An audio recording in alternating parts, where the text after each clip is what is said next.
Bonjour, donc aujourd'hui on se retrouve dans cette semaine de l'immobilier sur une question également relativement courante, à savoir comment je peux faire pour diminuer mon vide locatif.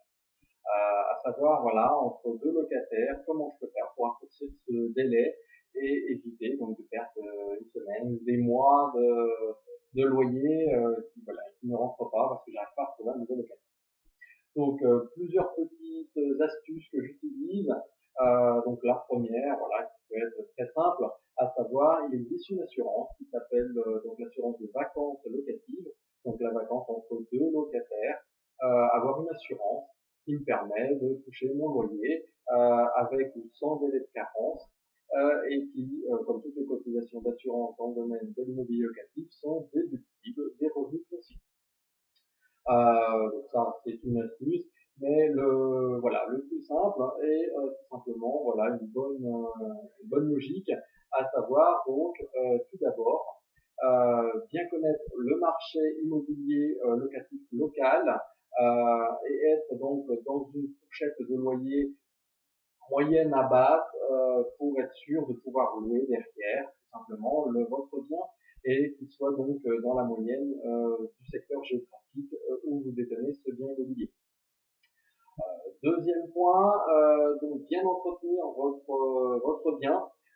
Donc entre deux locataires, prenez une semaine éventuellement pour faire repeindre ou changer votre salle de bain ou de la cuisine pour que voilà le bien soit toujours attractif quand vous allez prendre les photos pour pouvoir donc mettre en location votre bien.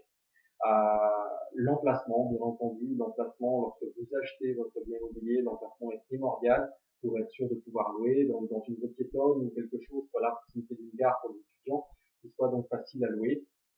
Euh, et lorsque vous avez un locataire qui paye, qui n'a pas de retard, eh bien, entretenez une relation durable avec vos locataires. Voilà, ça c'est primordial également.